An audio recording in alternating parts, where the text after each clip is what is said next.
Oh, shoot. First off, I would like to thank you for coming here today.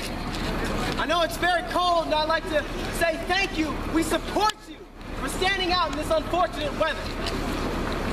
And to say that your diligence is what keeps us here, it's what keeps us moving.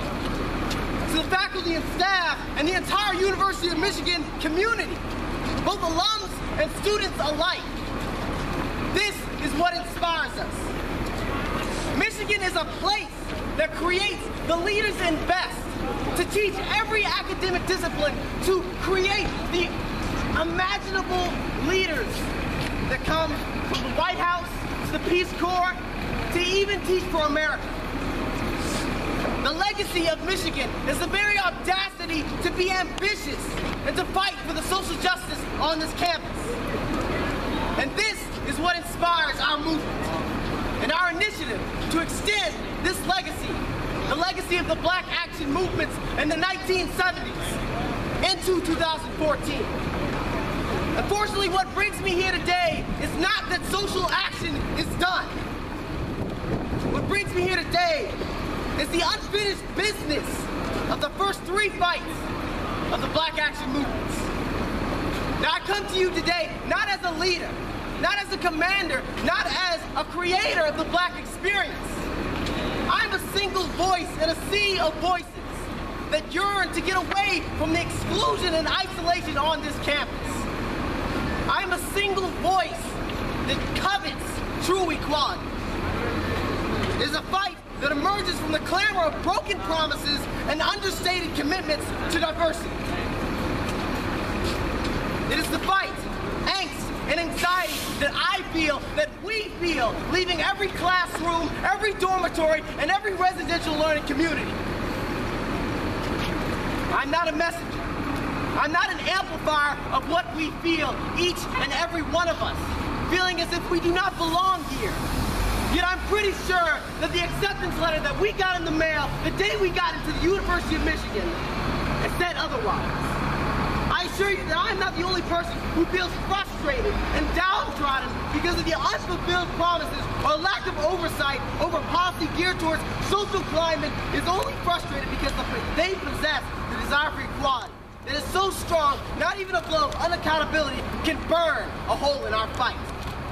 Our demands to elevate the visibility of students of color on campus, to prioritize social standing of students of color on this campus as if we are important, because we actually are important. And our demands are as follows.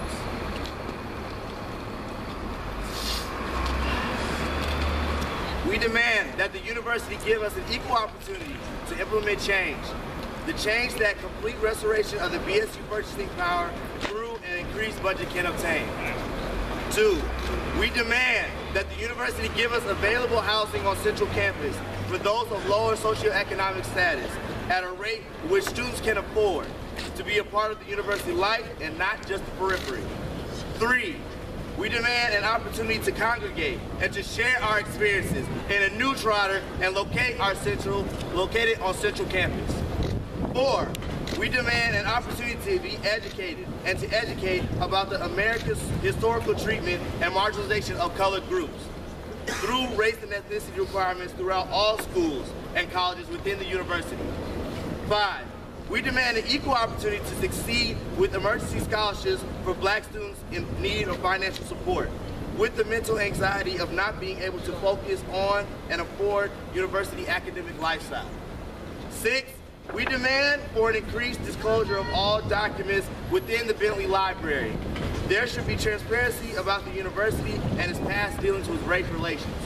7, we demand the increase in the Black representation of campus to equal 10%. This demand has been repeated time and time again, even though the university has refused to complete its demand and fulfill it. This is why we call for this time a different type of activism. We ask that the university understand that we are willing to do whatever is necessary until our demands are met. We have heard the university use the phrase, "we are listening," since 1970, and I am tired of waiting for a response. We are tired of waiting for a response, waiting to be acknowledged and understood, waiting for 44-year-old promises from Band 1 to be fulfilled. and we shouldn't have to wait. Just like the university should not only respond after national media outlets like the New York Times have informed them of our coming efforts. The university should invest in our well-being because we invest in it. Because after all, the struggle of being brown and black on this campus, in the end, we still bleed the same color as everyone else, maize and blue. Woo. We fully expect the university to respond to our demands verbally, similarly to how Robert Fleming has in the past, our provost earlier this week, and Mary Sue Coleman even today. But without action, alternatively, we will be forced to engage as an entire community in ways to implement the change we request. We will allow the university 7 days to end negotiations and come to conclusions on our 7 demands.